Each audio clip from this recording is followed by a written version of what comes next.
It's time for Cats Talk Wednesday. Small town and big city joined forces. Vinny Hardy of Lynch, Kentucky, and Terry Brown of Louisville, Kentucky, team up to give you free-flowing, laid-back sports talk. Focus on Kentucky Wildcats, as well as pertinent information in the NBA, NFL, and Major League Baseball. We are back in here on this Wednesday, Cats Talk Wednesday, doing our thing on the BS3 Network TV, live on our Twitter feed, YouTube, Facebook pages. Like, subscribe, review, leave a comment, all that stuff to help us grow. Tell your friends. Appreciate the retweets. Appreciate the people tuning in. We got a couple guests coming up too, TV. Sometimes it's just me and you. Sometimes we got guests. We got Sierra Newton from BS3, BB in the Night coming. And our guy from Kansas, Brian Jones. Get that Jayhawk perspective. Chiefs, he's been on before. Oh, yeah. And, so it's always fun talking about things from his perspective because, you know, he rooting for that blue blood out there, the KU. And so I wasn't because they lost to Cincinnati. I was wanting to have him on anyway because, you know, and we'll get into it with him. All that Darren Peterson stuff, and you know they got a lot going on out there too. They having a better year than us, but they got some drama. I just want to see what he thinks about all that kind of stuff. And yeah, so yeah, man. But we gonna do what we do and have fun like we do. And we squeaked one out last night, so we ended our 3-game losing streak. And well. And I got to start with the mea culpa. We talked last week about the All-Star game, talking about LeBron taking it serious, and you kind of said he hadn't been, and I said, well, you know, he'd been playing a lot of them. But as it turned out, I think the very next day I sent you a text in my YouTube feed. It was Kevin Garnett talking about I forgot what year All-Star game is Kobe and LeBron, and Kobe get down. It's LeBron at the top of the key with the ball. Kobe gets down, slaps the floor, and LeBron passes it. And KG's like, you can't do that. You can't. You know how KG is. And I said, you know what? You're right. Like that's not how that's supposed to go. So you were right about that. Oh man, yeah, it was just, and we see him getting bashed. I try not to just be bashing him, but I can't not. I mean, I'm sorry, Mama B. I can't not, because it's double negative. I can't not look at him a little bit sideways for stuff like that, you know, because somebody else have maybe stepped up, but while he was the face of the league, that kind of thing can't happen. You can't get called out. I mean, we've been at the park, we've been in PE class, we had it all happen, and you know, you might get scored on, you might make the play, but you gotta at least step up to the plate, man. Yeah, you know? Yeah, and he didn't. So you were right. I was wrong. But and going back to the cat. Oh, go ahead. I'm sorry. And just real quick, one other thing too, that it was Bulls Heat in the playoffs. You know, the flopping. Our guy Naz Muhammad pushed him to fight him, and he fell like he was shot. I mean, it might have knocked him back a step or two, but it didn't make him fall. You got to step to Naz in that situation, and Naz might whoop you behind, but you gotta at least make your teammates hold you back from Naz. You can't just fall because you 6'8", 260, and you talk about you can play tight end and take hits, but that little Naz didn't knock him down. Naz was pissed, but that didn't knock him down. And I was like, come on, man. Yeah, no, I get you. And everything. So I was right. You were wrong. No, you were right. I was wrong. I'm sorry. You right. Let me be clear. You was right. I was wrong. So no, I don't have a problem. But thanks to Kevin Garnett and his colorful retelling. Mm-hmm. Here's one of my favorite former players because, you know, Kevin Garnett gonna say what he got to say, and he keeps it real. He talks about stuff where he should have been better. He talks about his time in Minnesota very clearly. He talks about, you know, kind of bounce around toward the end. Very clear mind. Love me some Kevin Garnett, and he's our age, which is crazy. Your boy Pierce too. He nailed your boy Pierce to the wall the other day. Did you see it? Pierce always talk crazy, and he misremembers, but he said Paul Pierce said MJ didn't have a bag. And KG was like, "What are you talking about?" So Well, see, that'll come across your timeline on YouTube too. Yeah, that's the thing. This whole he got a bag, and it's like I don't know what that means. What the young kids mean by that is when they say bag, it's all this hoop to hoop, hoop to hoop, but you ain't really doing nothing, right? That's not a bag. A bag is to me, I've got a move that I have perfected that I can get 30 points a night with. It's the dream shake. That's a bag. It's MJ's fadeaway. That's a bag. It's ISO Joe, free throw line extended. That's a bag. Like, can you get it done in this space? That's a bag to me. Yeah. Like, when I think of people that were just consistent, go get you some buckets, Carmelo Anthony.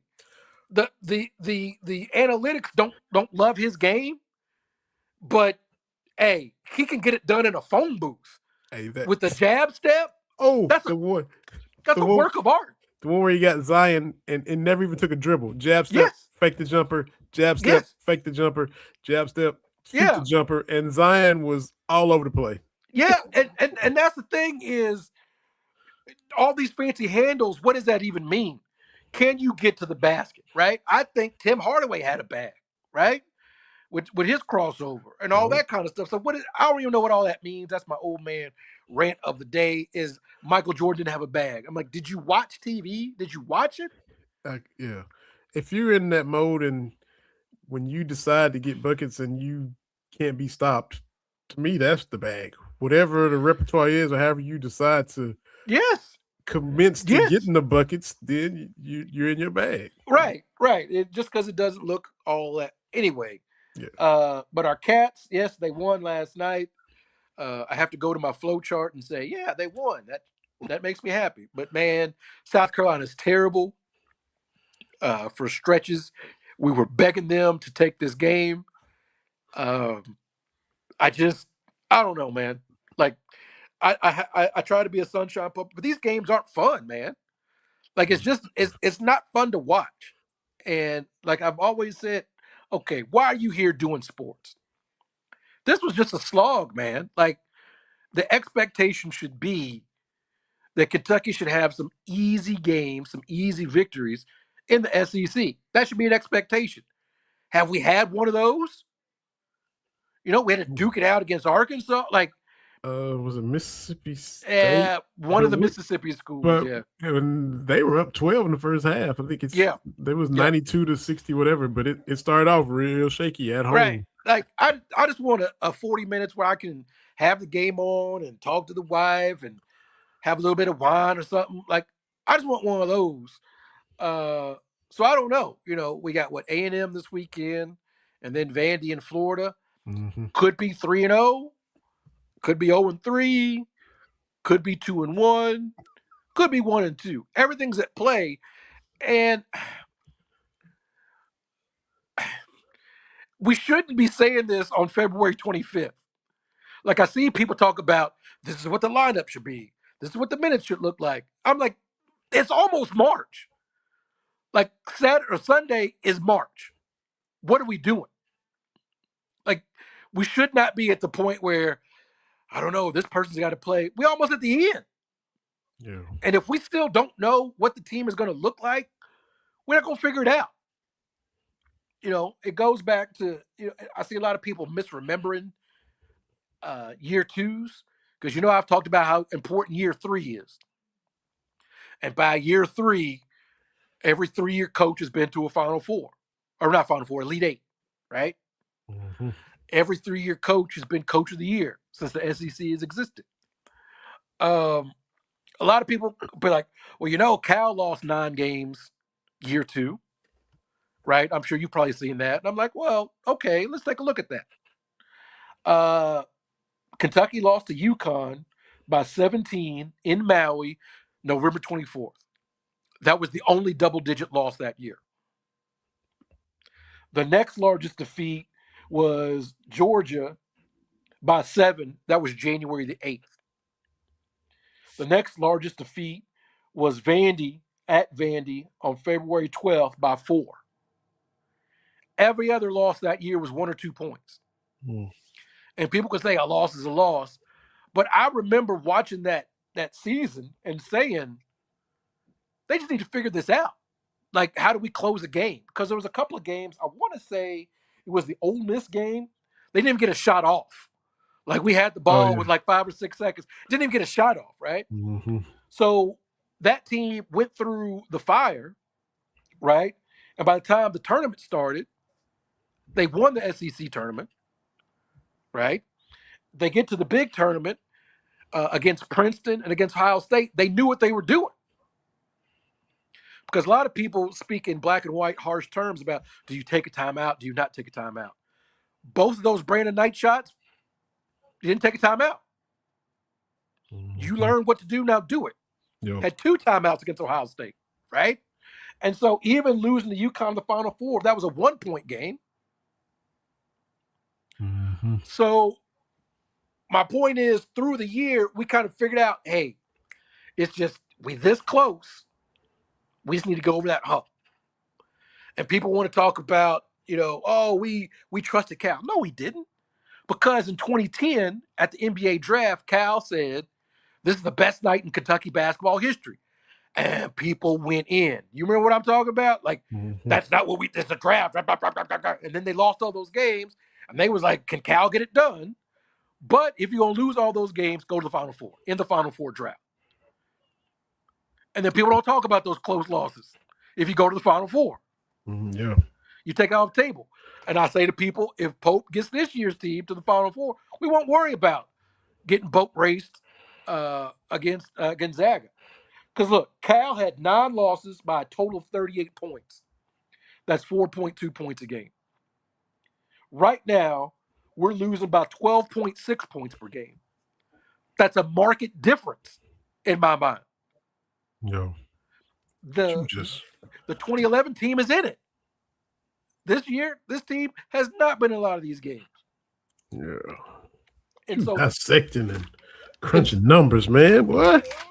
And then real quick before people, because I've seen people float out, well, Joe B. Hall was 13-13 in year 2. Okay, let me take a look. 13 losses, 8 of those losses to teams that finished in the top 12 in the country. His December was number 13 Kansas, number 3 IU, number 5 UNC, number 3 Notre Dame. Ooh. And then lost to Bama twice, lost to Vandy twice, and they were bizarrely, Vandy was a top 10 team that year. Those 70s Bama teams had some squads back there, but right. So my point is, people are like, well, the SEC's better. Hey, 8 top 13 losses. Yeah. Like, what are we doing here? But if you've got Kevin Greavy on the squad, all SEC Player of the Year, it's good to have a bounce back year in year 3. So all I'm saying is, I don't know. I just it doesn't feel great. We've got 4 straight 10-loss seasons for the second time ever. And it's not great. It doesn't appear that there's anything on the horizon. Yeah, it's weird times. We can keep this conversation going too, because I got our guest, our first of 2 guests backstage. She covers the Cats up close, not just men's basketball, but all the sports for BBN tonight. She's a friend of the show. She's family of the show now. Been on here multiple times. Sierra Newton is on here. Let me get the little button right so I can. There we go. Bring her in. Miss Sierra, how you doing? Hello, I'm doing well. How are you all? Welcome to the show. Doing great. Yes, man. Yeah. Glad to have you as always. You heard TB crunching all those numbers and breaking it down, didn't you? I appreciate that. There's been a couple of times this season where I've had to do my own numbers. Yeah, and it looks like that. I had to get a legal pad because I'm an old person. I like that. It sticks in my head when I write things down. Actually, write it down. It sticks in my head a lot more. So, yeah, I did some numbers myself for a story I did with Tony Morgan. So, I get it. So this is probably the maybe the earliest we've had you on. Usually it's closer to the Derby, and Derby. basketball's kind of wound down, and we're moving from spring to more warmer summer weather. But we got you on right in the middle of men's and women's basketball. So you just mentioned Tony Morgan. So tell us about that story you just did. Yeah, well, since Tony now holds the single season assist record for the UK women's team, I did a story, Dish and Dimes with Tony, and I did crunch some numbers to figure out how much of her assists were going to Clara Strack, because obviously Strack has ridiculous numbers almost every single game. So during SEC play, this was after Ole Miss. I have not added since then. But 26% of her assists, so nearly a third of her assists, were going just to Strack alone. And so I thought that was really cool to tell her. She didn't even realize that. She was like, oh, that's insane. And then when it comes to top assists in the nation, her and Clara, they're like fourth in the nation for assist duo. And then Tony and Amelia Hassett are fifth in the nation for assist duo. So she's connecting with those two a lot. So it was just really cool to be able to break down those numbers and bring that to her. Well, because Coach Brooks has got it going on. They've been snake bit a couple of times. But, I follow a lot of like national folks when it comes to women's basketball. And every now and then they'll say, UCLA, South Carolina, Connecticut, blah, blah, blah. But Kentucky is getting mentioned, and that's a step up in my mind is, we kind of sitting, at the big girls table where people are like, hey, you've got to pay attention to what's going on in Lexington, especially with 3 McDonald's kids coming in next year.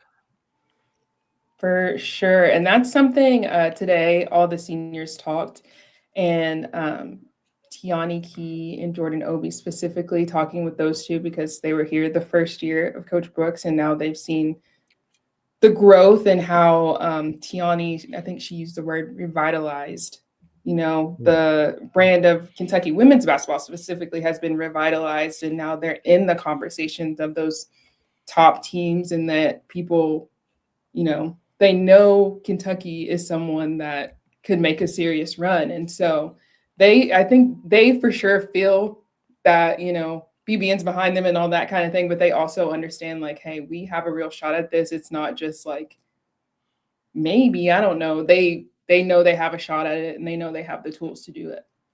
I like what Coach Brooks said. Was it after they lost to Texas, maybe, where he said, I don't like where we are right now, but I like where we can be, meaning that, we can be one of those teams that you don't want any part of in March. All the pieces are in place. You got Tiani Key back, and now we got a few games to kind of get everybody, clicking, and, we're going to get to where you might not, you might not want to see Kentucky, come March. I really feel like that Oklahoma game helped everyone truly understand, like, even though Tiani wasn't playing in that game, but everyone's like, oh, this is for real. This is serious. It's not just like, oh, they're, it's for real. They have the ability to really make a run. And even the 2 Vanderbilt losses, they're right there in each of them. And so, again, they have it right there in front of them. It's just figuring out that little piece to get them over it. And I feel like March Madness, if there's a time to do it, that's the time to do it. Because outside of Connecticut and UCLA, it's kind of wide open. Connecticut is back on that dynasty stuff and Lauren Betts and what UCLA is doing. But after that, you've got about 10 or 12 teams where, hey, let's just take our chances. You get the first 2 rounds in historic Memorial Coliseum. And then it's kind of a crapshoot, right? Depending on how the bracket breaks. But I don't care who they play. We got a Clara Strack, right? Like, she is making all these lists. She's Naismith Player of the Week and Lisa Leslie watch list and all this kind of stuff. Like, we got her. Like, and if we can get her going, I like my chances against any team in the country. Hopefully they don't play Iowa, Vinny. That's my Fingers crossed. Yeah, Yeah. That'll hurt my heart again. you're in pain the whole game. Oh yeah, yeah. So with the seasons going on and you working on stories and looking ahead for angles to do more stories, and by the time you finish one story, you're working on another one and thinking about the next one and the next one. Correct me if I'm wrong. I'm gonna assume that you probably don't have a lot of time to just look back at what you've done and things of that nature and reflect on it. You early in the season, you were hooping with Coach Brooks. So what was that? Tell us what that was like. And you a baller, because we talked about that before. So what was it like, hooping with the coach way back months ago? Yes, that was so much fun. I think it just really helped get like a little bit of comfortability between both of us. Like first I had like the traditional sit down interview, and then I was like, if you have time, would love to just like go play cats with him. And so, which is horse, but like CATS, And I got competitive really fast. He like called me out on it. He said, she stopped talking. She's not asking me any questions. She's serious. She's in it. And I was like, oh, sorry. Yeah, I completely forgot that I'm supposed to be like You're supposed to be at work. You're supposed to be at work, Sierra. You're supposed to be at work right now. And I'm over here like, You can't turn it down. A baller's a baller, right? Yeah, like I shut it down. I was like, I'm serious. This is a game. I have to win. And so I think that was just cool being able to connect with him. And obviously, he's a competitor. I mean, he's head coach, and he played himself. So I think it was just cool to see him in his element in a different way. And so I feel like we both kind of understand each other on a different level now, being able to do that. But it was just super fun. And I always want to try and find a way to like connect with whoever I'm interviewing with in a different way besides just a sit down interview. And that's what I really tried to implement this season specifically with the women's basketball team, trying to find different ways to connect with them. Like also Jordan Obi, she like DJs in her free time when she has free time. Not much right now. But like I got to do a story about like her DJing and all that kind of stuff, and just to know everyone on a more personal level. And so I feel like that helps when I'm in the post game asking questions, maybe having to ask a harder question. It's like we do have a rapport outside of just basketball to help strengthen that. Well, and that's great because the ability to really humanize the players, right? I think that is a unique position for the media. Everybody's asked the tough questions. Well, yeah, you got to humanize first. You just can't talk about, hey, why do you suck? You got to have a little bit more where you can let these people know that they're not just basketball players. They're not just college athletes. They've got these interests. They've got whatever this is. I love that kind of thing. I like Coach Brooks with the pink out, which I love that women's basketball does all over the place, right? And to have those kind of conversations, you have survivors, you've got, because we've all been touched by it, right? And I wish the men's side would do something like that, because it's great all over the country, Vinny. I haven't seen any women's team that doesn't have the pink uniform. Right. It's just it's beautiful to see. And Coach Brooks, and I can't remember he connected with that specific woman. I can't remember her name. Just talking about her Monica. Yeah. Okay. Just talking about like that. That's a unique avenue for women's basketball that I really love and enjoy. And on that note, I'm gonna bring up another one, because you're cooking with Tiani Key, the banana bread thing. So talk about that one too. That was a lot of fun. Over the summer, I was trying to come up with little ideas to do, and Tiani mentioned that like she likes to bake to like just stress relief, or whenever she has a moment, she'll bake something. And then at the end of it, she was like, actually, I think the real baker on the team is Lexi Blue. And I was like, oh, so you let me do this whole thing with you? And Lexi's the real one who bakes? Okay.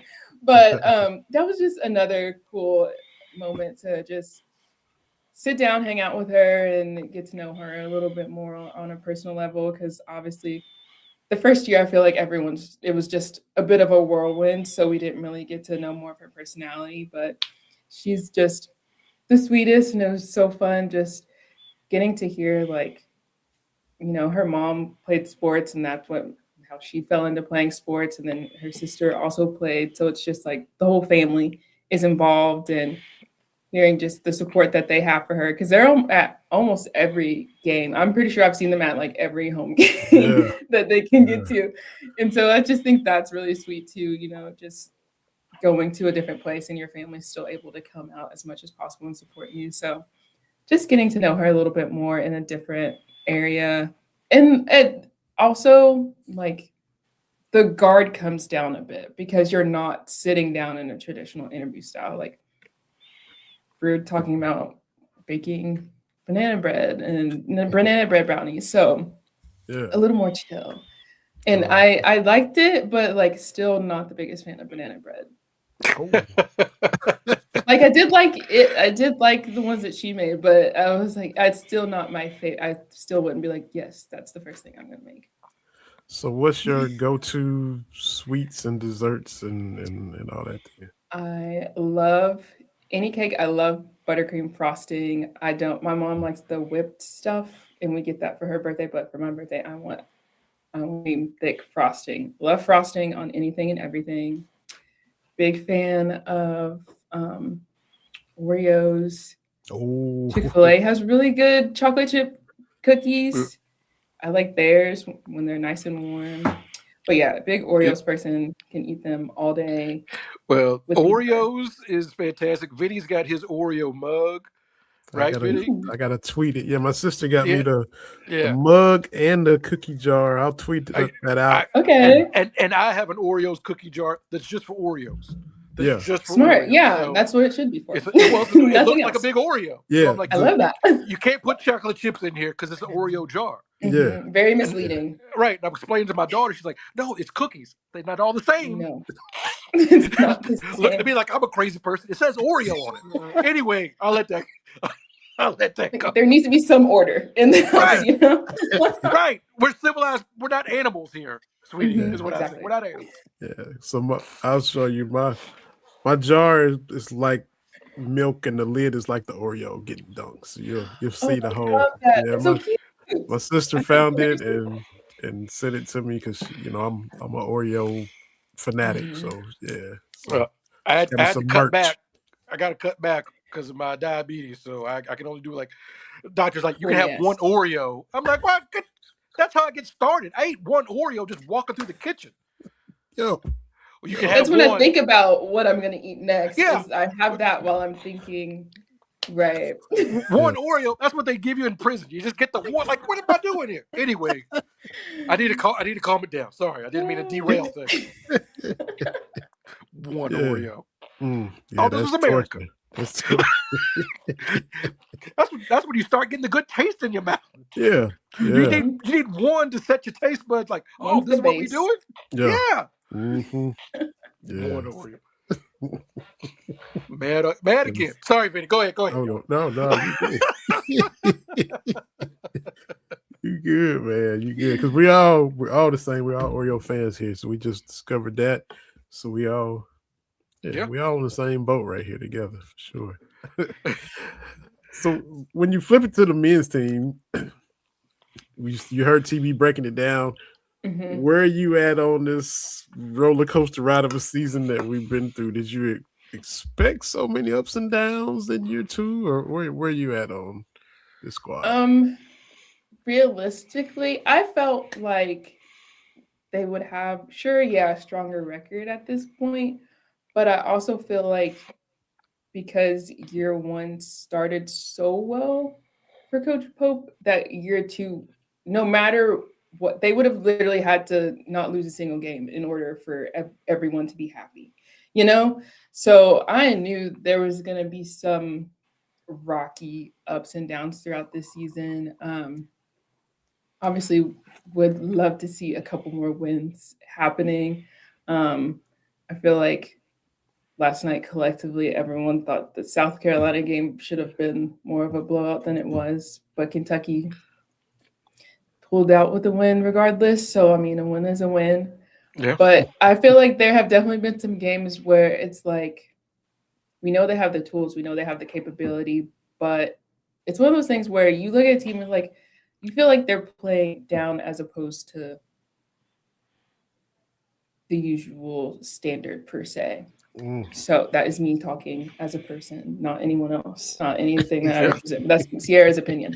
But express but written yeah, views so- of Sierra Nicholas literally do not reflect the LEX 18 and BBN tonight. of These are these ideas, strictly that's me, Sierra Newton as a person. Okay. But yeah, but I think they're still in a good position to finish strong, still in a good position to make a run in SEC tournament and the big dance. So I feel like I can for a fact say there's been way too much. The sky is falling this season. I feel like that way too much from everyone. But I feel like postseason run still could be good. Still could have a lot of fun there.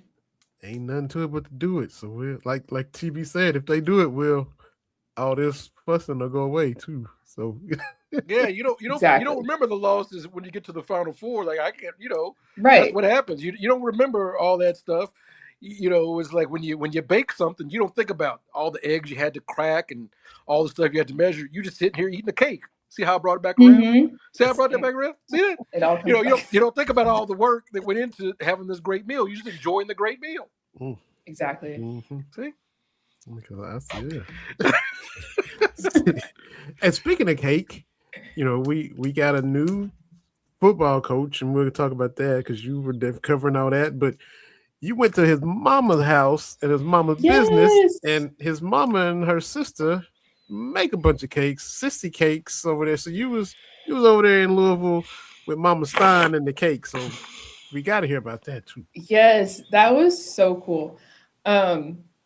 Well, I was trying to do the courteous thing and like message first, be like, "Hey, I'm on my way," just like if that's okay with you guys. But their phones were getting blown up that they like took them off the hook, like no voicemail, just rang, and then messaging them on like Instagram and socials, they were just getting blown up. So I was like, okay, well, I'm just gonna drive down there. I'm sure they're gonna be there because clearly they can't take phone calls or orders anymore. Yeah, they're turning their online ordering off for a while. I haven't checked it in a while, but they were just getting inundated with so many Big Blue fans that they were just like, we have to pause everything for a moment. But when I got there, they were so sweet, the nicest people you could ever meet. Cakes are amazing. If they do have the online ordering up, you guys need to see if they'll ship them to you because it's worth it. The orange juice cake, never heard of it until Sissy Cakes. Very good. And I'm not a fruit person. Like when I'm eating sweets, it's chocolate, caramel, that kind of thing. But like my mouth is watering thinking about it right now. They're so good. Like so good. 10 out of 10 would recommend for everyone. And I asked them, I feel like everyone asked them, and I was like, do you guys think you're gonna open in Lexington? This keeps acting like this. We might have to because so many fans were showing up. And I'm sure once football season rolls back around again, that's all everyone's going to talk about. So maybe a little pop-up shop or something here in Lexington would be cool. But yeah, they're just the sweetest people, have the sweetest story. They're literally located across the street from his high school, Trinity High School. And so like in the heart of St. Matthews, Vinny. Okay. Yeah. Okay. Yeah. So it's like literally an everyday reminder of like where she started with her boys and, where they are now back in Lexington. Well, Will specifically back in Lexington. So very excited for them. And I was thinking about it. I need to check and see if I can get one shipped down here. Did I see or hear correctly that they do some kind of bourbon cake too? Or maybe I'm just... Yes, that was on their website, I believe, at one point. but I don't know. I don't know if that's like a seasonal or what I mean, type of deal. we're But from because they did Kentucky have and a all, few, right? Exactly. You have to try the bourbon, whatever, at least Yeah. once, you know. Yeah. But yeah, I think they have a couple seasonal flavors, and Okay. I feel like that one might have been one, especially with the amount of orders they were getting, and they're like basic. We gotta stick to the basics. Oh yeah. So, look, he hasn't coached a game yet. Haven't even had a spring game yet. They're working out and getting all the initial stuff. But your thoughts on, we got a young guy coaching here and fresh and optimistic and confident and looking. So, what do you think? As far as what you can tell to this point, I feel like the culture to go with the times of NCAA football changing, I think that from that aspect, I think that'll be really nice for the football players. Not that the players didn't have connections with former coaches, but I feel like maybe that the way things are going with, there's so many things with NIL and all that kind of stuff. I just think maybe a different direction that Coach Stein's will be going would benefit for Kentucky. But again, haven't seen the product, but everything that I've seen from the football team, very optimistic, great attitudes. Everyone seems to be there for the right reasons. And so it seems like a very exciting direction, but I will say the first year, everyone please calm down. That's my main thing. The vibes are high, but you got to pump the brakes. vibes are high, but yeah. Let's not scare him off. Yeah. And with the way changes are, you're right. He's young and he's diving in, and this is just kind of he's gonna, from a coaching standpoint, grow up with these changes because this is all he's gonna know as a coach. He's not gonna be like hesitant because it's NIL and collectives and this new stuff. He's like, well, it is what it is. I'm here to do it, and I'm just part of it. So let's go. From the quarterback standpoint, I think we won't have, based on his track record, I don't think we'll have to worry about that again because we were always in the portal trying to get a quarterback and never able to develop. I mean, bless Drew Barker, he got hurt. Maybe he would have been the guy to be, but for whatever reason, we know what happened at the quarterback spot. And people were disappointed that Cutter left. He's from Kentucky. I understand that. It would have maybe been cool if he would have stayed to see, but look, I wasn't worried. I wish him the best in moving on, but based on his track record, I ain't worried about quarterback until I'm given a reason to worry about quarterback because this dude is going. If every other position fails, I think he's gonna take care of the QB spot. That will be the one that's like, you got it. Don't worry about it. I just want 20 passing touchdowns. I just want 20 passing touchdowns on the season. Yeah, that's not even to a game. That's not even to a game. That's all I'm asking for is let's put some points on the board because Vinny, like I told you, a couple years, the Iowa Hawkeyes outscoring the Kentucky Wildcats. So where everybody's got these jokey jokes, come on now. Anyway, but that's one of the things when we went back and looked at like when Coach Stoops was hired at the time, they were looking for a defensive mind, and now that we've got that part on lock. We've got to go a different direction now. So I just feel like at this point, like maybe the two sides will come together. And it made sense to stretch the game out, to limit possessions. That was a good recipe to win. Like, I'm not saying it didn't work because it got 2 10-win seasons, the most in my lifetime, and I'm old like Vinny. No, Vinny will say that I'm actually 6 months older, 4 months older than me. August and November. August, so 3 months older than Vinny. So I'm not going to say what Stoops didn't work, but at the same point, I'm not out here watching 16-14 games like that. I need a little bit more razzmatazz than that. So hopefully, Coach Stein and company will do that. Give me some 30 to 40 point games. That's all I'm asking for. Yeah. Now we know you mentioned Iowa. They wear black and gold, as do your Pittsburgh Steelers. So, your thoughts on the coach that was there for the bulk of your life? Mike Tomlin is no Literally, longer there. So now it was a bittersweet day in the office because Keith's also a fan. Nick Lazaroff, our specialty photographer, is also a fan. So we were like, dang, like it really happened. Like one of those moments of like you knew it was coming, but still it's a little sad to see him go. But I feel like, have you all seen him at his daughter's gymnastics meets in the stands? He looks so much happier. He's just like there as a fan. So I'm like, clearly he needed this. And I don't see him staying away from football altogether. So I'm like, at some point he's gonna come back somewhere. I see it. So it's gonna be weird not to see Tomlin out there because literally, like the whole time I've been a fan, he's been the head coach. So that'll be very interesting for me. Yeah. three coaches over 60 years, like that's wild, right? That is what you don't see every day unless you live here in Iowa. Yeah. They're one and the same when it comes to the Steelers and the Hawkeyes. Yeah.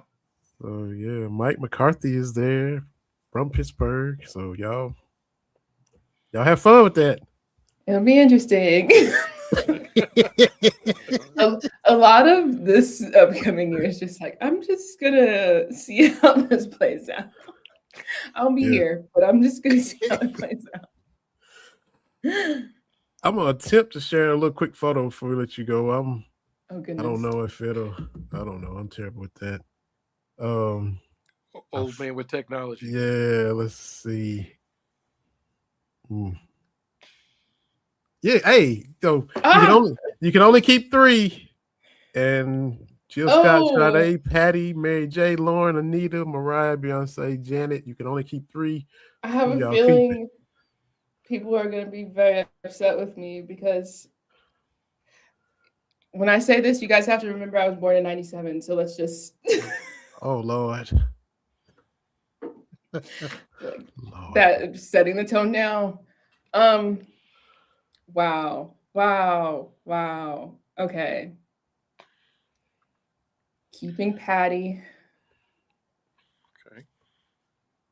Keeping Beyonce, because I just can't. Oh my gosh, this is awful. Man,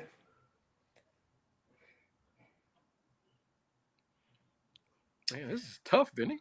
We're gonna have to go with. I'm gonna say Janet because a lot of the pop girls that I like,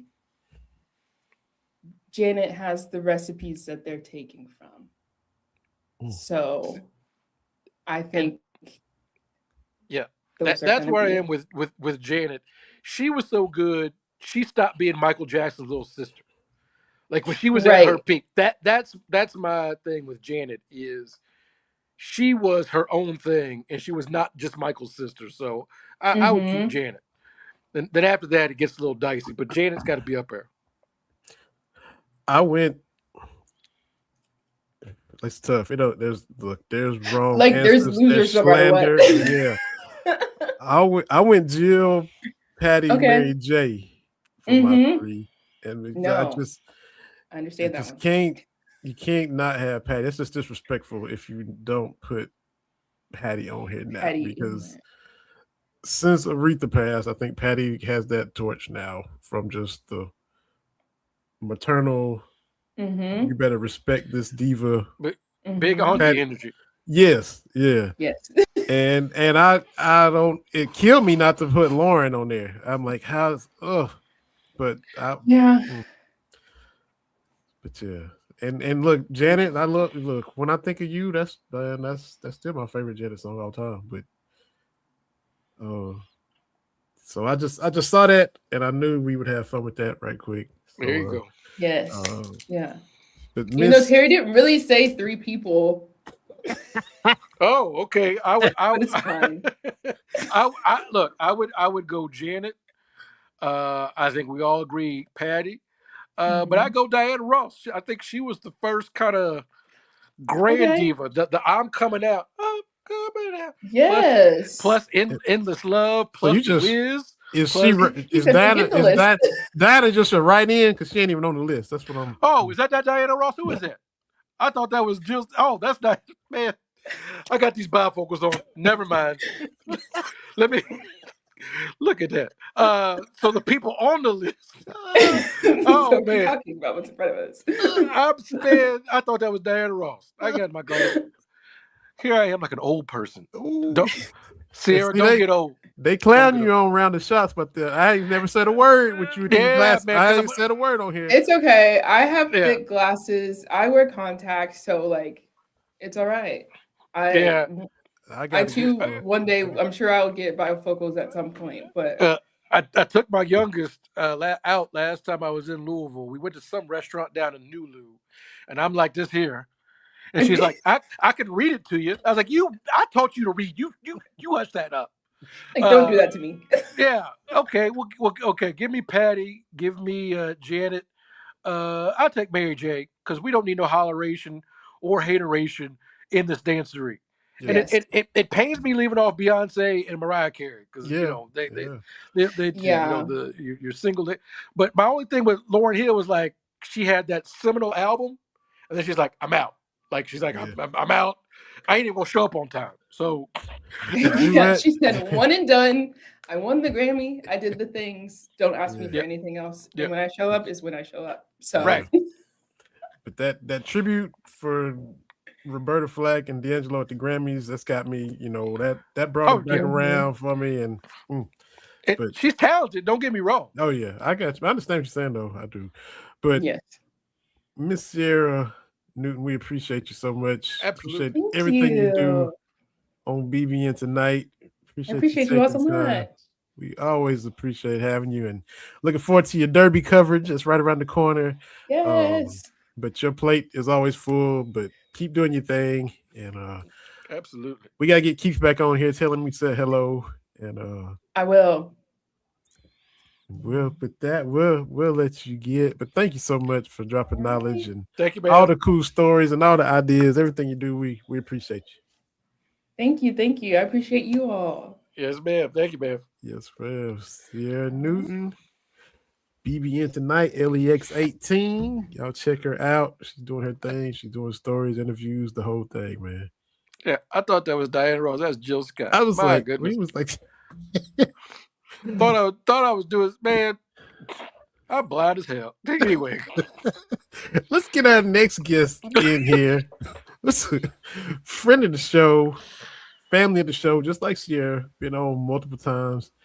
Coming from that Midwest like you and Iowa, he's in Kansas. He's out there in Big 12 country. He roots for those Jayhawks. We always get that KU perspective, the Chiefs perspective, the Kansas City perspective, all those things from my guy, Brian Jones. Brian T. Jones Sr., sir.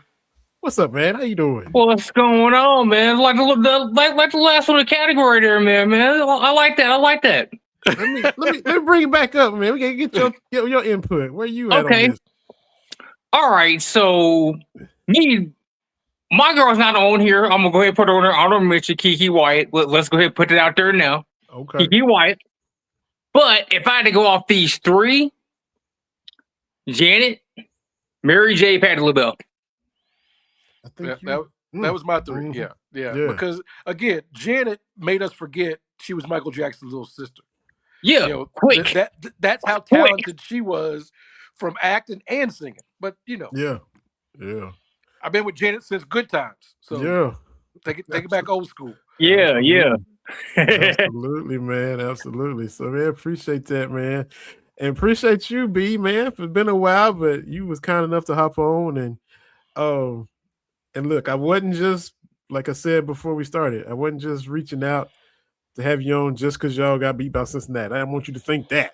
I'm like, oh, they lost Cincinnati. Here he is. But we beat Houston. We beat Arizona when they was number one. I mean, I put it out there. What happened with that game was they came into that game with zero energy.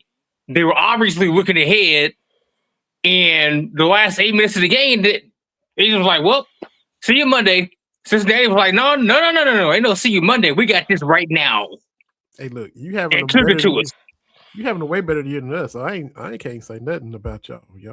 Y'all in a better position than us. Mr. Peterson, let's not say y'all having the greatest year as us. Records are one thing. The reason why you have the records are something totally different. But that's why I want to talk to you. So your thoughts on all of that? Because we had a little Shaden Sharp deal a few years ago.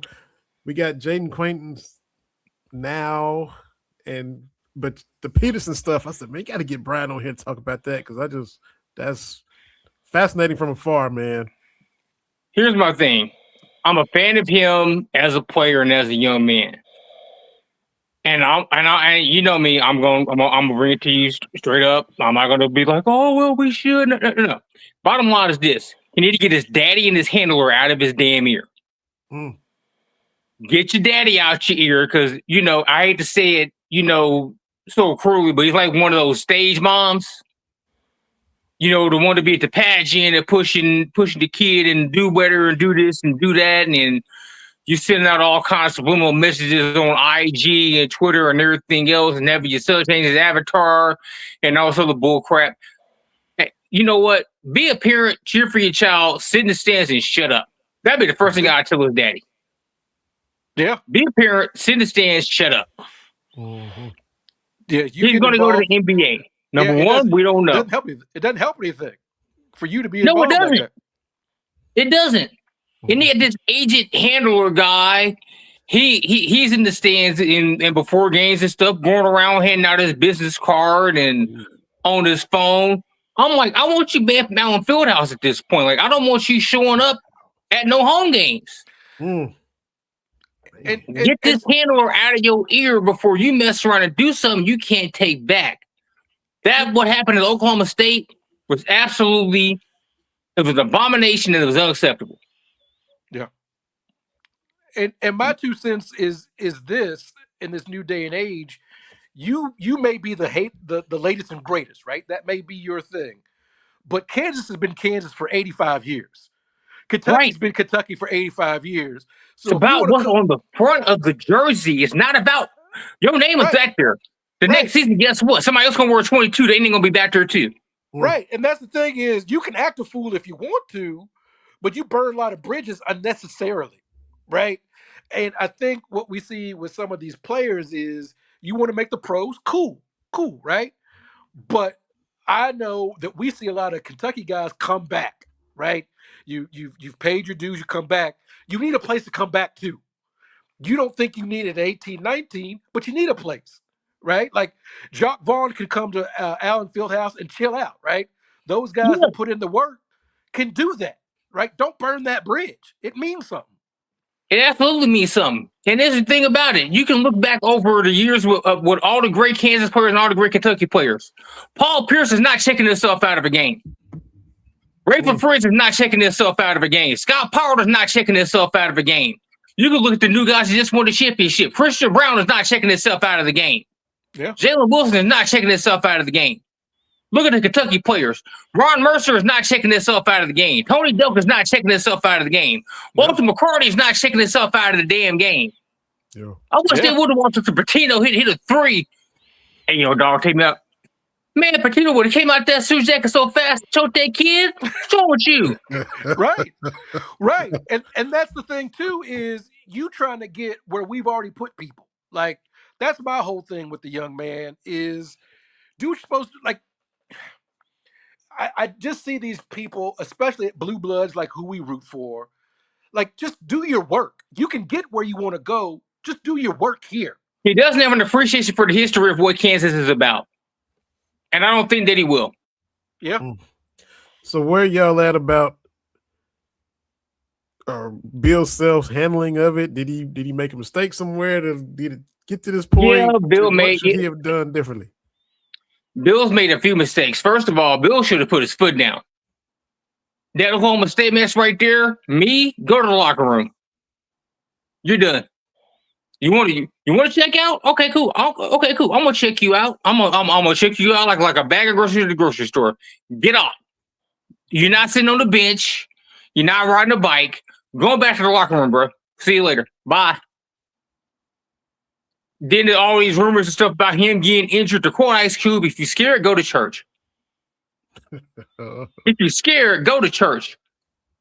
You know, you got all these other guys out here. You got AJ DeBosa, just lost his second leading scorer, second best player on his team. He's still going out there putting up 30 and 10. Mm-hmm.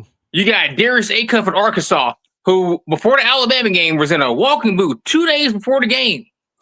Morning of the game, there at the team breakfast. He's in the walking boot. Calipari's like, can you go tonight?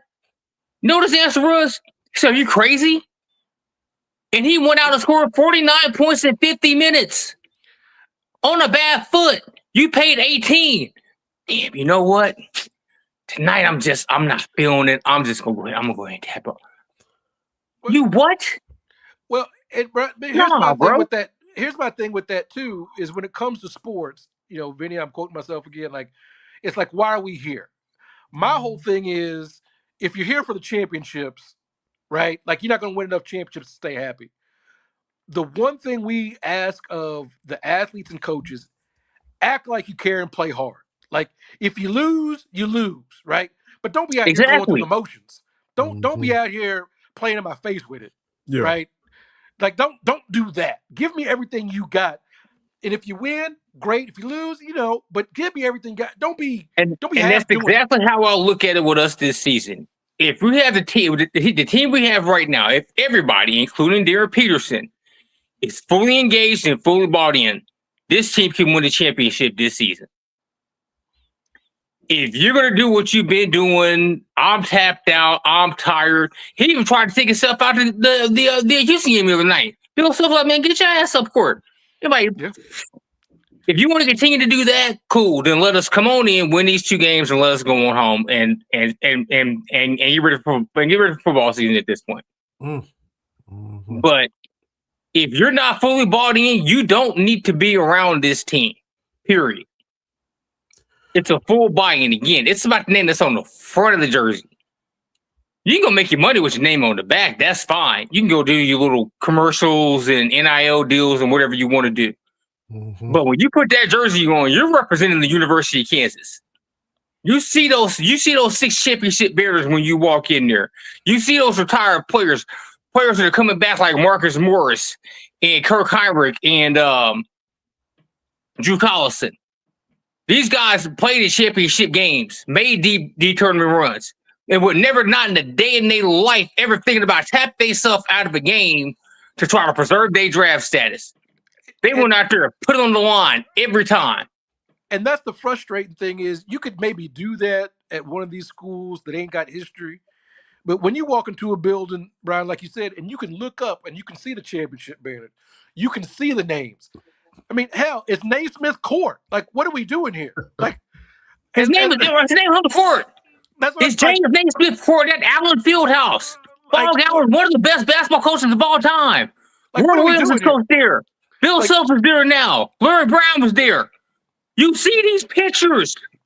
Like I said, the first thing you see when you walk in Allen Fieldhouse, you see the 6 championship bears that says national champions. You see the 6. You want to be the one to put the 7th up there. But you're too concerned because you get your daddy in one ear and you little punk handler in the other. Well, you need to get out of here, man. Get lost. You gotta go. Like, this is the school of Danny Manning that looked around in 1988. I'm sorry, said, I got you, fellas. Like, I got it. Yeah. Danny and this team, like, come on, 1988, they were 12-8. They were 12-8. They were not a tournament team. They came to Kansas City and lost in the Big 8 semifinals. Everybody's like, well, they'll probably win a game. They'll go home. They won the damn championship. They beat Billy Tubbs. They beat Oklahoma. Stacey King. But at that time was a team that was unbeatable. 50-50 at halftime of the 50th Final Four. Come on, man. I don't know what else I can say. It's disrespectful. Like you could look at the 2022 team. They came out 21, losing to USC by a school record amount of points. They got mopped up. When I say they got mopped up, they got mopped up. Like you spill a glass of water on the floor, you get a mop. Bye-bye. They got mopped up. Came back the next year or picked to finish 4th in the Big 12. They said they may win a tournament game. This team went all the way to New Orleans and won the damn thing. Yeah. Mhm. And you don't want to be a part of that because you're trying to preserve some draft status? Like I said, if you're going to do that, cool. Take off the jersey, go get ready for the NBA. We'll roll with Melvin Council and the rest of these guys and see what happens. Yeah. Go do it somewhere else. You can't do it here because we do Can't things do it here. differently Not at all. Yeah. So the whole fan base sick and tired of it, or there's some that's trying to justify this or what? There are the some vibe? people who are like, well, he makes excuse, well, he's a kid, he's young. He's 18 years old. He has a mouth that he just opened up at the press conference the other night. You have a mouth, you can speak for yourself. But again, as long as you got your daddy in your ear, as long as this grifter, let's call it what it is, then we get you know what I'm saying, you got daddy on this shoulder and the grifter on the other shoulder. And as long as either one of them or both of them in your ear, it's going to be a problem. And Bill should have put his foot down a long time ago. Bill should have said to this grifter, I don't want you nowhere. Like I said, you want to pregame hand out your business card. For what? For what? Again, that's not what we do here. Like, that's my whole thing. We do this. This is not Independence Avenue in KC in Kansas City, Missouri at midday when you walking out there trying to catch the lunch crowd. Yes. This is one of the cathedrals of college basketball. Here's my business card. Give me, man. I wish I would be there. He walked me talking about here's my business card. Man, I'll rip that mess up in front of you, man. If you don't get on somewhere with this garbage, bro. Absolutely. Were there signs that like the top kid now, Stokes, everybody wants him, but everybody says, there's baggage, and do you really want to? Were there signs of this recruiting him? Did you know there was baggage, or it's just kind of none of this? All of this is new. All of this is new. All of this 5 minutes, and that's another thing too. The Arizona game, the Sunday before the game, you practice. Then 5 minutes before the game, I have flu-like symptoms. I can't play. Man. Wow. So you practice the day before, but 5 minutes before the game, all of a sudden, because your daddy didn't got in your ear, damn it, I just can't go tonight. Like, there are too many instances where it's not adding up. And everybody talking about, well, he'll be the number 1 pick. I don't think that's true. AJ DeBoss could be the number 1 pick. Cameron Bruce could be the number 1 pick. A-Cup could be the number 1 pick. So it's not a lot that you're going to get there with these teams that are tanking, which is an abomination into itself. Yeah. But that's another discussion for another time.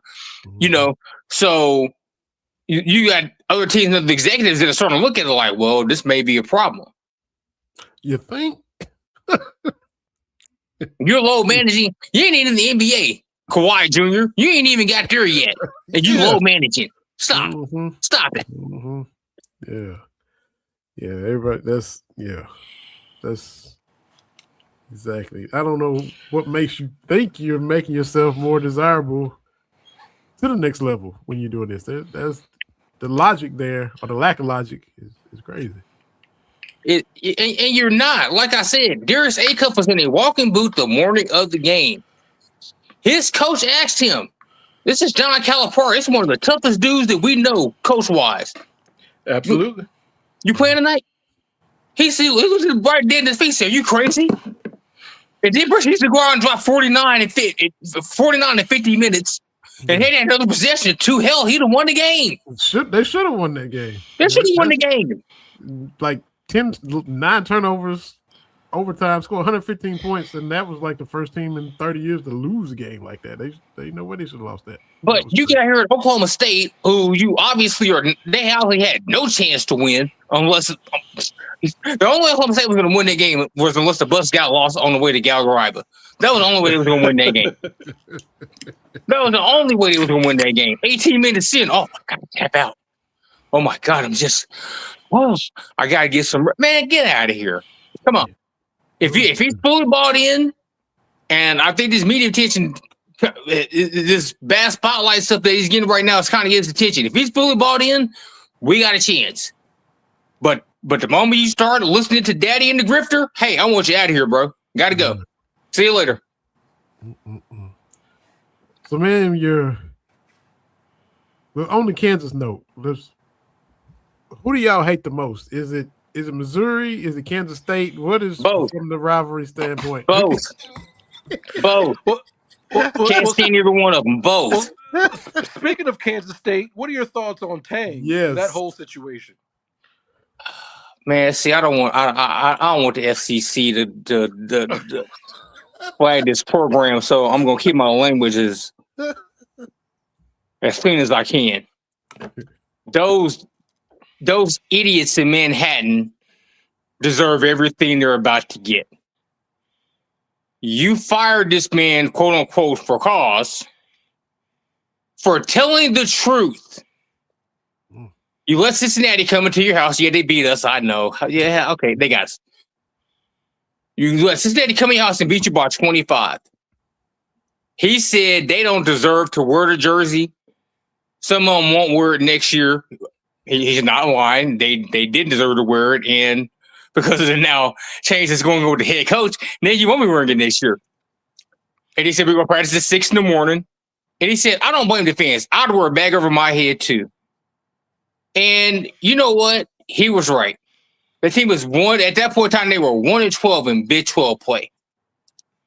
They would have games where they would be in it for a half or for 10 or 15 minutes in the first half and just flat out get ran the entire rest of the way. He told the truth about his team. The next game they went out, he took the names off the back of the jersey. And he asked about that. He said they don't deserve it. They got to earn it. Once again, you just got blown up by 25 at home. Yeah. You're an absolute abomination and embarrassment to your university and this state. You didn't deserve to wear it. I don't blame him for that. And coaches used to be able to do that. Like, we grew up like in the 80s, and 90s, coaches would do that all the time. Like, you can't wear the stuff around campus or whatever it is. Like, that's the way it used to be. Like, you guys don't deserve to be here. You couldn't wear team gear. Yeah. Like, you have like sweats and, stuff you wear for warm-ups or whatever. They come to your locker and they come to the locker and college and say, you're not wearing this. Earn it back. Get in practice, earn it back. Get in the game, earn it back. The AD was like, well, he was out of town and he couldn't do it. He couldn't get in touch with him. So then he turned around that Monday and fired him. I say, you fired this man for telling the truth. He turned around, well, we're firing him for cause. I hope that man get every cent of the $18 million and his attorney fees and leave them fools in Manhattan with enough egg on their face to cook up omelets for the entire state. Yeah. A bunch of rank idiots, the entire administration. Yeah, and I went on Twitter and I said it. In case State fans got mad, and I said I don't care. I still don't care. They're a bunch of idiots. They're a bunch of dummies. You fired them for the wrong reason. When you get to court and you get raked over the coals, and you're going to want to pay about $25 million to this man when it's all said and done, lawyer fees included. Then you got to turn around and hire somebody else. My question is this: who's going to want to take that job? They're seeing what you just did to this man for telling the truth. You want to muzzle the next guy. Who gonna want that job? And you're already, the little brother to the Jayhawks, right? You did that, like, you've made that job even less desirable. And you're rolling doorman to Big 12. So guess what? Once again, who's taking this job? Who? And how fast that's happened. And we hate to bring it up. I mean, he got on the map, knocking us out of the tournament. I mean, let's just call it what it is. He got lucky. Lucky. We heard about this Tang in here, and then to go from that to, I mean, just life comes at you fast, man. Woo, man. Yeah, he got lucky. Because as you can see from that point forward, what has he done? Yeah, nothing. He put the team together that don't deserve to wear the jersey, that. So I mean, Yeah, I mean, that's true. He's got to be held responsible for his recruiting efforts and everything else. I get that. Yeah. But you can't sit back and fire somebody and say, well, the reason why I'm going to let you go is because you told the truth. Yeah. That's crazy. Because every coach has had some kind of rant one way or the other about their team. Like, I've seen that out of every coach. You know, yeah, I've Mark seen- Pope, even they played Auburn. And he asked a question. He got asked a question about the officiating. Yeah. He got fined for it wrongly, might I add. Yeah. And he said, I'm not talking about the referees. He said, I don't want to, but I'm not going to talk about them. They know what they did wrong, which, again, they did. Yeah, absolutely. Absolutely. Mhm. Yeah, I'm right there with you. But if you're going to SEC, we're going to fire you $45,000 for your post-game comments. Man, get out of here. Yeah, he should just said it at the conference. I mean, If you're coming for my bread, I'm gonna say it on my chest. I'm gonna get my money's worth. Oh, yeah. To quote Denzel, I'm leaving here with something. Like, I'm leaving with take this something. money. I'm leaving with something. Absolutely. So, man, are you in Lawrence? Are you right there in? No. I'm in Overland Park. Lawrence is about 45 minutes west. Oh, okay. Cool. 45 minutes west. Ooh. So your Chiefs, this new stadium, man. I'm happy. Arrowhead is like a national treasure, but I mean, it's time to move on. I understand. I've been calling this for the past 4 years. I've been taking all kind of heat. And as soon as they approved it, I just came back. I had on all the receipts. It was like, what was that? I can't hear you now. Oh, but no, you're wrong. They would never leave Arrowhead. They would never leave Missouri. If somebody says we're going to give you free land and free money to build a dang old stadium, you gonna say no to it? Yeah, my 2 cents is like, this isn't new, right? Like, the Cowboys haven't played in Dallas in forever, right? Like, my Niners have been in Levi's for like, you don't have to play in the exact city, because that's never the thing. Like, the Jets and Giants haven't played in New York in forever. This is They played the early 80s. This is the early 80s. Like, so what, whatever. I'm with you. But see, there's one person to blame for all this. And again, the Royals will eventually move from the Trooper Sports Complex. They'll move downtown, or they're going to move to, I'm not buying this old world. The Kansas door is closed. Well, you can reopen that door just as quickly. Mm-hmm. You can blame Frank White and his vendetta with the Royals for not making him manager over Ned Yost.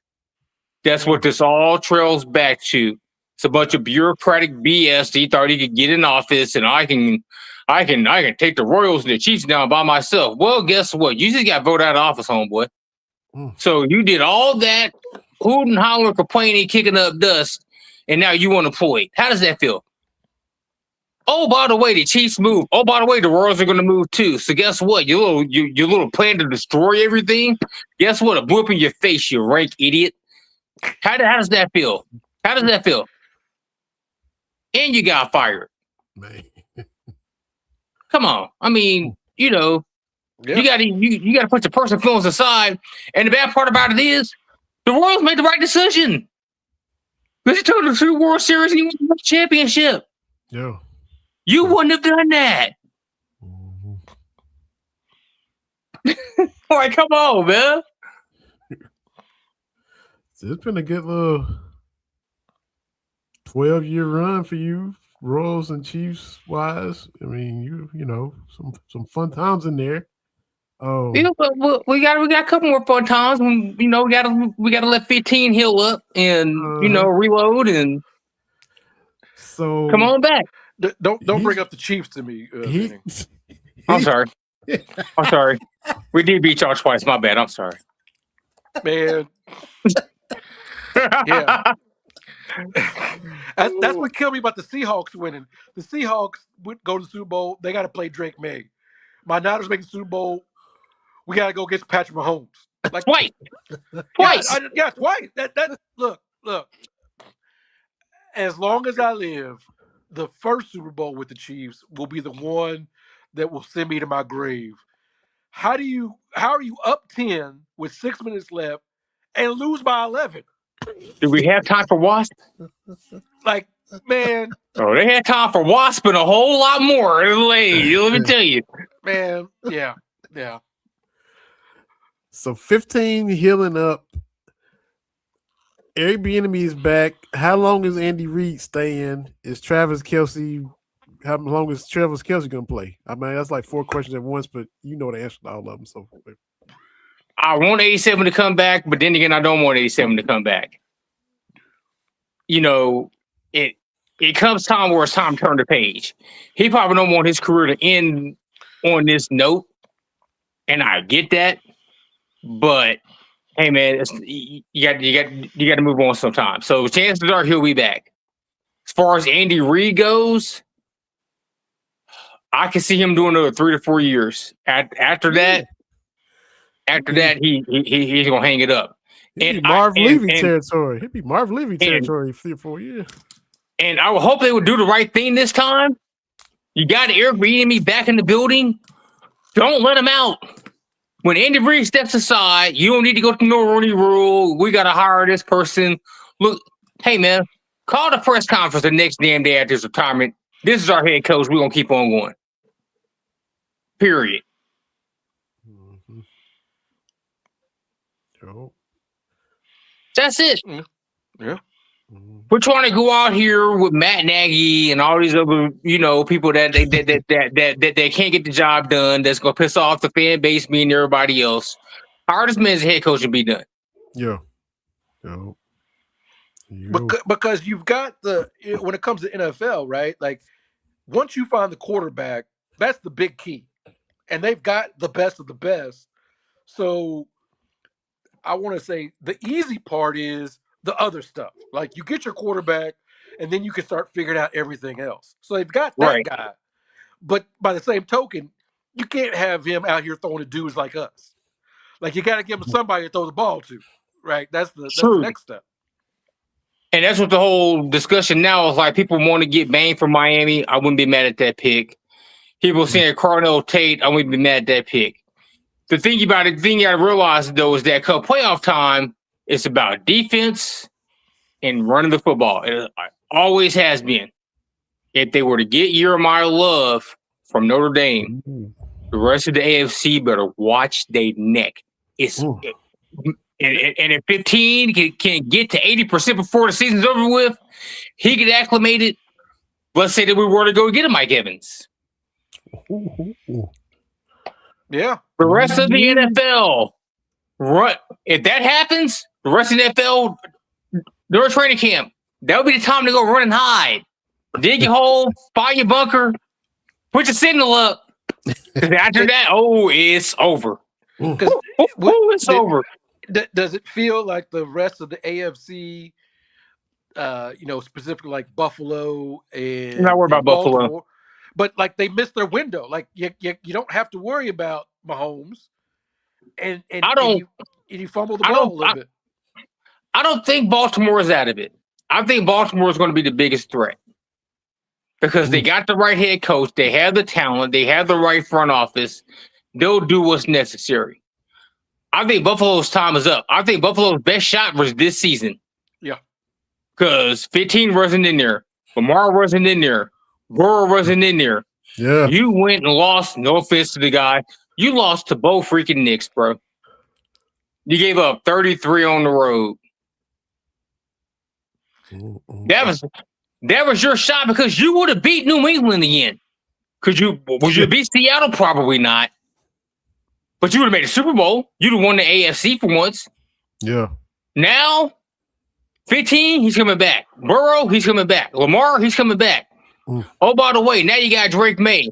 Oh, by the way, now you got CJ Stroud. Oh, you got Trevor Lawrence you got to deal with. Yeah. Bo Nix is out there now. You still got, although him and his team still got Herbert to deal with. Daniel Jones may come back healthy. You had your shot, you blew it. Yeah. Period. So of the teams in the AFC West, who do you hate the most? It's still Chiefs, Raiders from the old school, or the Broncos? Yeah, it is. It's still Raiders? It is, but the Broncos are starting to slowly become a pain in the you-know-what. The Chargers, I'm not worried about them. The Chargers are all bark, no bite. See, that's my thing. Is everybody keeps talking about Herbert this, Herbert that. I'm like, I've seen the Chiefs play. Like at some point, year 6 or 7, it has to stop being I think he can do it, and then actually doing it. Here's another guy again. You had your shot up 27-0 with 5 turnovers in your back pocket in Jacksonville. Yeah. And you blew it. Sure did. 27-0. 5 turnovers in your back pocket. You lose the game? Really? Oh, interesting. Yeah, and that's what a lot of people like to say that Purdy's not that guy, right? For my Niners. But my thing is, he's done something I've not seen a lot of these other people do, which was look around in the playoffs and be like, I got it. We can get this done. That's a very short list, right? I think the comeback, comeback to win or whatever that statistic, it's like Mahomes is 1 active players, but Purdy and Matt Stafford are 2. And I'm looking around, sorry, Vinny, ain't no Dak, ain't no Justin Herbert, ain't none of these dudes. People say that's better than my guy. I'm like, my guy has gotten it done. In that last Super Bowl, he had the lead in overtime.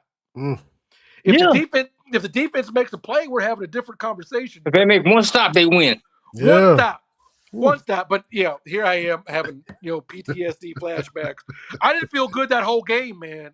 Like, anyway, I don't need to go down that road, but I'm right there with you. Before we let you go, B, man, tell us about Zone Vision Media. I see you got that underneath your name there, man. Yeah, man. I'm just rebranding everything. We got podcasts, we got gambling discords, radio stations, music. It's just going to be just a total rebrand I'm rolling out here sometime later this year, going into 2027. Okay. So just be on the lookout. If you see something pop up and you see that Zone Vision with the glasses. All right. There you go. All right, man. All right. Yeah, delightful follow on the Twitter. I still say Twitter because I'm an old person, but bro, I call Twitter too. I ain't call no X. I'm good with Elon or whatever 45 or 47 got. It's Twitter. It's always been Twitter. Absolutely. Yeah. Well, man, I appreciate you. I knew I wanted to talk about that Peterson stuff and just your perspective on everything. KU, man, we all the Jayhawks, the Chiefs, Royals, everything. We always enjoyed having you on, and yes, sir. Glad to talk with you again. Appreciate y'all, man. So stay warm out there. I don't know if is it cold out there as it is for TB? It's warm, but they talking about some ice and stuff on Sunday. So it's Mother Nature can't make her mind. She want to go to spring or winter or stay in winter. So we gonna see. Man, I told Brian, like, y'all don't understand this upper Midwest. That stuff be changing by the hour. I know, like it's supposed to be like 70. It's supposed to be like 70 degrees on Friday, and then they say 33 with ice on Sunday. I'm like, wait a minute, time out. So it's gonna be sunny in the 70 on Friday. Get the room windows down on the ride, but now you want to talk my de-icer or my scraper for Sunday? Okay, it's crazy. It's crazy. They don't know. No, they don't. We always appreciate you, man. Yes, sir. Appreciate hey, man, appreciate you coming on, man. Much love. All right, thank you, sir. Yes, sir. Brian Jones, Sierra Newton, fun stuff, man. Yeah. I'm hoping the Cats win against A&M. Yeah. I mean, I think we need that. Yeah. I don't know, man. Like, I want Pope to be successful, but I don't know. We'll see what happens in a year. Yeah. That's... And the Will Stein stuff, like, I think, if I may, for a few more, I think people have taken the wrong message from Indiana and Indiana football. Like, well, if it can happen in Indiana, it can happen anywhere. No, they just found the right dude.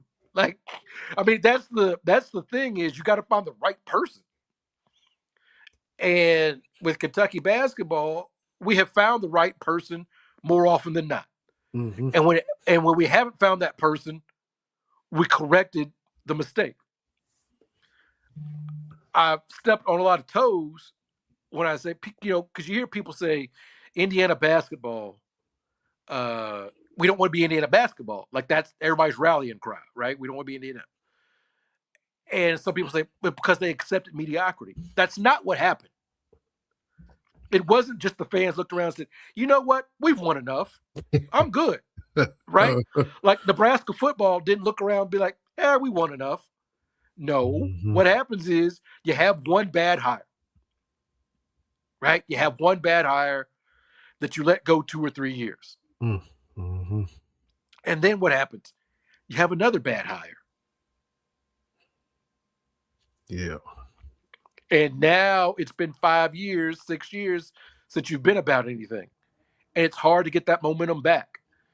And what makes it harder is when the coach is an alum. Yeah. Do you remember Matt Doherty Yeah. at UNC? Mm-hmm. He was National Coach of the Year 1. Mm. National Coach of the Year 1. And then year 2, most losses in North Carolina history with 20. Year 3, 18 losses. And you got to let him go. Yeah. Also, look at current North Carolina.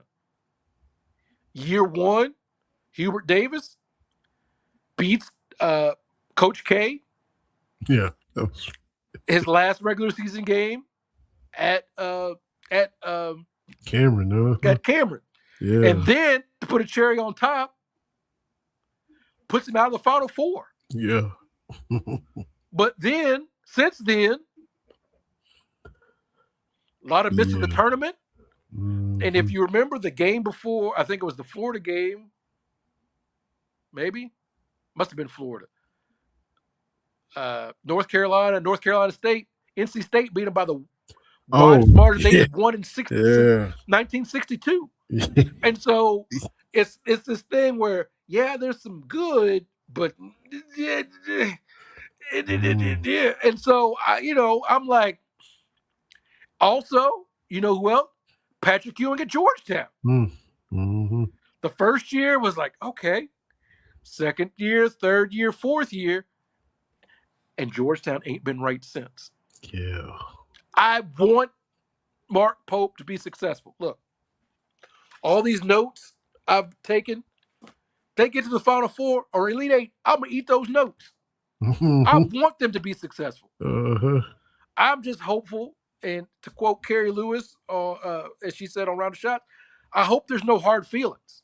Right. That's the downside when you hire somebody like that, is I hope that if it doesn't work out, we can still embrace him. Be like, it didn't work out. Yeah. But,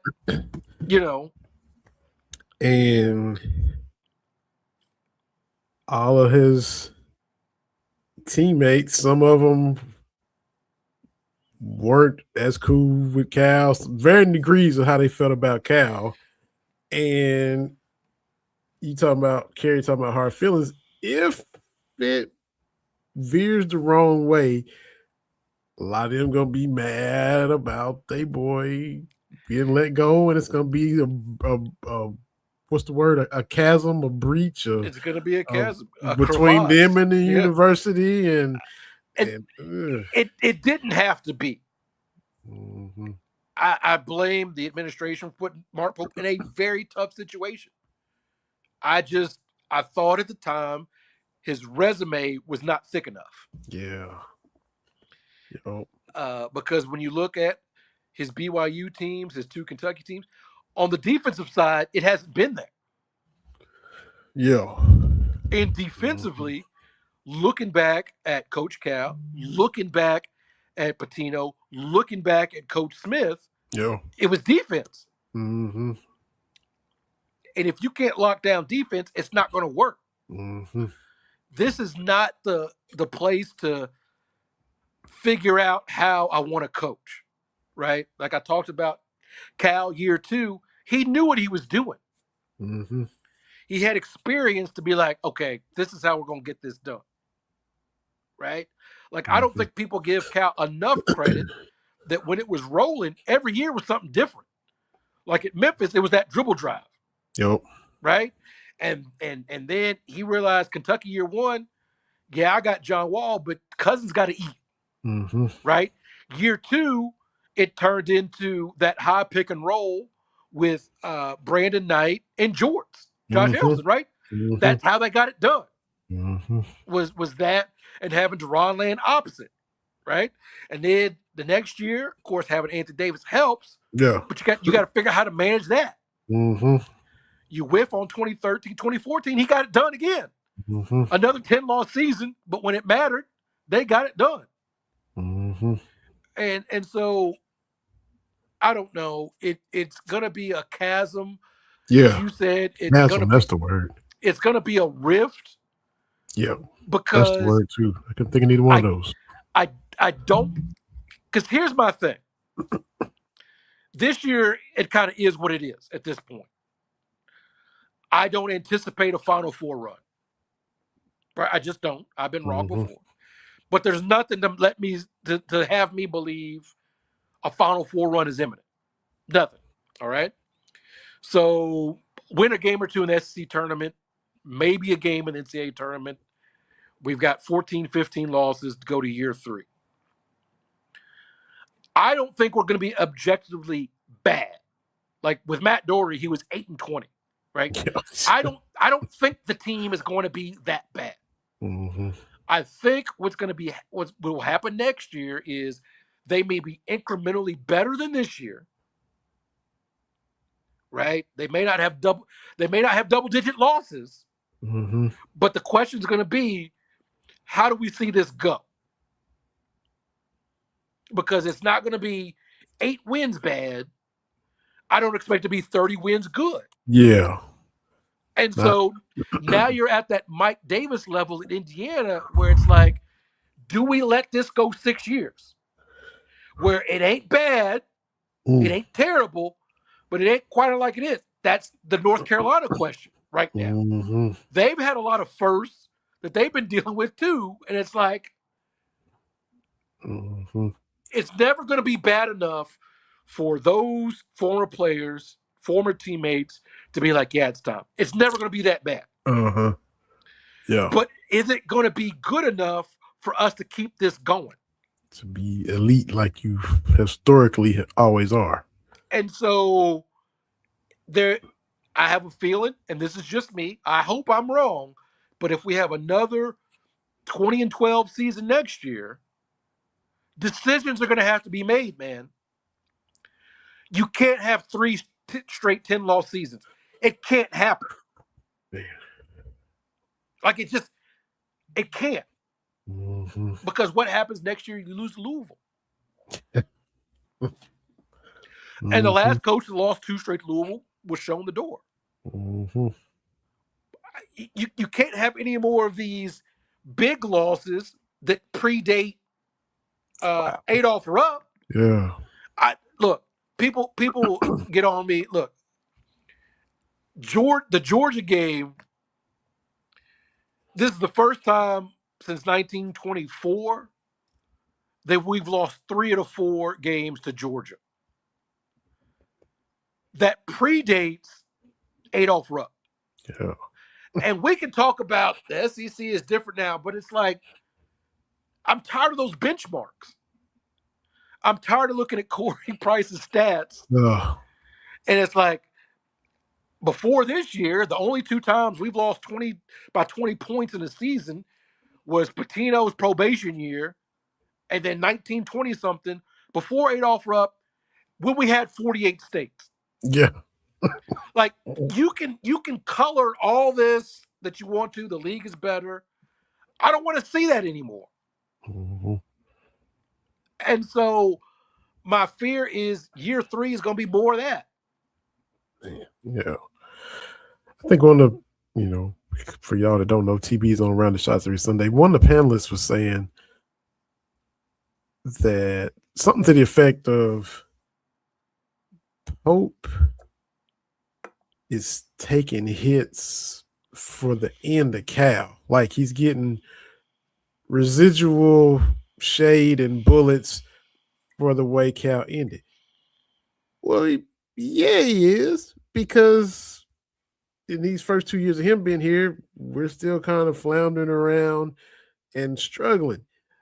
If we were to flash back, had Cal struggled and done what we're seeing in his first 2 years, he would have taken hits for the end of Billy G, because a change was made to stop what we saw at the end of Billy G. Pope was brought in to stop what we saw at the end of Cal, and we're not seeing that. Cal changed what we saw from the end of Billy G immediately. Now, football coaches, it takes a while for all this, that kind of stuff, and you struggle. But Cal immediately, first year Elite Eight from Billy G's 2 years. If Pope comes in and goes to Elite Eight last year, we're not saying he's taking hits for the end of Cal. This is what the job is. Yeah. Right? This is, since Adolph Rupp left, this is what the job is. Like, I keep saying 3 years. I've been saying that since they hired him. Like, hey, 3 years. Because year 3, Joe, I don't need to recount all that. But yes, people are tired, right? This is the second time ever that Kentucky has 4 straight seasons of 10 losses. The end of Tubby, Billy G, last 2 of Cal, first 2 of Pope. 3 of those 4 coaches were run out of town. I know. We didn't fire anybody except Billy G. But Tubby was like, all right, it's time, right? And he understood that, and he left. Cal understood it's time. Yeah. So we can't just say this is good to go because we like the coach. Right. Like, it can't be that. That's settling and accepting, and it just can't be. Well, he's trying hard. Okay, and it would be different if we had 10 losses with a couple of 1 or 2 point games here or there. But a lot of these things are it's embarrassing. They start off with 9 points in the first 11 minutes last night. Yeah. When have we seen a good start out of this team? When? There's no market improvement on this team. And look, we can have different conversations about how the NIL is set up, and we can have conversations about the injuries, separate conversations. What I'm seeing, I'm focused on what is going on. Like, I'm happy that we won, but also, like, South Carolina is a terrible basketball team. Yeah. And I'm just tired of these stretches where it's like, do we practice? Yeah. Like what happened last night, up, was it 5 or 7 at the half, up 7 early in the second half. And it's like South Carolina is begging Kentucky just to end this so we can get some cardio in and go on to the next game. And next thing I know, they up 1. Yeah. Yeah. That's what happened against Georgia. You up 8, and next thing I know, it's a tie ball game. Yeah. Where it's like, if you just deliver a knockout blow, this game could be over. My frustration is now, because we like the coach, we got to have this nuance. Well, the players have to execute, and no. What happens on the court is the purview of the coach. Because I can sit here and go through some of them losses Cal had, and I can point out when the players didn't do what they were supposed to do. The Oakland game, your man, current Rocket Reed Shepherd, didn't take a jump shot until 3 minutes left in the first half. You a lottery pick. Yeah. What are you doing? 3rd overall. What are you doing? Well, we can't say nothing, right? We can't say nothing about Tyler Hero going 3 for 11 against Auburn in the Elite Eight. No, the coach wears it. The coach wears the good and the bad. No, is all I'm saying. I just, because you like the coach doesn't mean it's got to be okay. And look, I tried. You know me. I'm a sunshine pumper. I am. Yep. But this ain't it, man. And I don't know how to. I don't know, but it ain't my job to figure it out. My job is to cheer for my team. Because people are like, well, what would you do? Ain't my job, man. Like when it comes to what the Lakers do, ain't my job. Yeah. You know, I see all this stuff about how the Niners should draft, and it ain't my job. My job is y'all need to figure this out. My job is just cheer my team. Mhm. And this has been, and I don't like speaking in these wide things. This has been the least fun year ever. Like I'm watching, and it's a chore. The wife is like, "What time the Cats play?" I don't know. Oh, you know what channel they on? Let me look. Like, it's not fun to the games we win aren't fun. Yeah. Like It's- the arc, like every game we win, the other team, like it's just not fun. Yeah. That takes a lot to push everybody where they're not even having fun watching the Cats. Well, you remember the 1 year of Stoops where every game was one possession. Like I think it was one of those 7 and 5 years, but every game was within 3 to 7 points. And it's like, I don't want to watch. We can't blow nobody out. Yeah. We can't have no comfortable wins. Like we can't do that. Yeah. And well, and look, people. Well, we can't get rid of the coach after 2 years. We literally just did, and then we literally went to 4 Final Fours in 6 seasons. Yeah. We literally just did. Now you can add in all your nuance and all this, but we literally just showed the coach the door after 2 years. We did. I was here when it happened. Yeah. Yeah. Like we did it. Don't tell me we can't. Just say we won't, and I'm cool with it. But don't be like, well, we can't do that. Why not? Why can't we do it? Yeah. Anyway, I just want the Cats to win.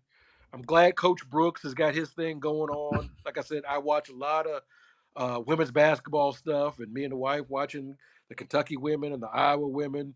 And it is good that the Kentucky women are getting some love. You know, Claire Strack's getting talked about, Tiani Key's getting talked about, Coach Brooks is getting talked about, and they're going to load up again.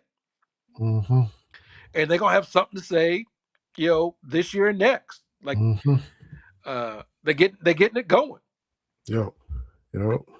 So that'll be fun to watch. And let me stop rambling, but man, like I don't even know. Like the games aren't fun to watch, man. Yeah, because I'm just sitting here thinking like, it's ugly. Last night was a perfect example. Like we can't make nothing easy. Yeah, it's hard to watch, man. It is. The Auburn game. They went that 7-minute stretch with like one layup and a 3. And then they went from like down 5 to up 1. Like, what are we like? I don't even know how this works. Yeah. We have so many empty trips. Like, what are we doing? Such a you know, it goes back to the North Carolina game. Yeah. And that 10 minutes of like, what are we doing? Yeah. And so bringing up round of shots, you know, Carrie Lewis, we've had her on, need to have her on again. We're talking about, hey, just hope we make the tournament. She got jumped on. And I was like, well, wait a minute now. We're not guaranteed in the field. You go 0 for 3 these next ones and drop a game in the SEC tournament. Yeah. Like, and then, you know, well, you know, we beat Tennessee and we beat these people. I don't want to live that way. Yeah. You know me as a Lakers fan, I ain't never paid attention to the NBA draft because it didn't matter. For most of my life, it didn't matter who got drafted when. I don't want to live that way. Yeah. I don't want to live where it's February the 25th. Well, Kentucky beat Tennessee, but they got to beat Vandy. I don't want to live like that, man. That's not what we do. No. We should be comfortably in the tournament. And I don't think we are. Yeah. Because if we lose, we saw Missouri beat Tennessee. They beat Vanderbilt. They've beaten Kentucky. They win a couple of games in the SEC tournament. They might take our spot. Like, it's not unfathomable to see it like that. A lot of teams have a couple of good wins and don't make the dance. Yeah. It happens a lot. Honestly, the 2013 team probably should have been in the tournament. But when you open it up to people making decisions, you open yourself up to that. Mhm. Anyway, I know we're running long, but we'll see. I'm still gonna root for the Cats. You know, Absolutely, yeah. That's what we do. I'm still doing my thing, but it's getting frustrating, man. Yeah, they putting us through it. It has been something. These past few weeks have been something. And like you said, just don't know what have they got figured out. It's almost March, and we just don't know what we gonna see or what they're gonna. Yeah. Would it surprise us they lost last night? No. And that's a weird spot for us to be in, but that's where we are. Yeah, I went to the doctor on yesterday. My doctor's from Kentucky. She went to Western Kentucky. And so we were talking about, she's like, what's going on with this team? I'm like, man, I don't know. That's why my blood pressure high. Yeah. that's why my numbers like, Doc, that's why my numbers are doing what they doing. Yeah. Unbelievable. Well, bless Doc's heart. Glad you got some connections up there. And and she's a hilltopper, baby. I think Kentucky just beat them in baseball today, so just got that. Congrats on the win for that. So we'll see what happens this weekend. We'll see what happens with the win. And baseball, softball kicking up, tennis and golf and everything going. So we'll keep track on all of it. Absolutely. Back next week. Thanks to Sierra Newton, Brian Jones, Terry Brown. Cats Talk Wednesday on the VS3 Network. Appreciate everybody that takes the time to listen and watch. And we'll be back next week, y'all. Go Cats. Go Cats.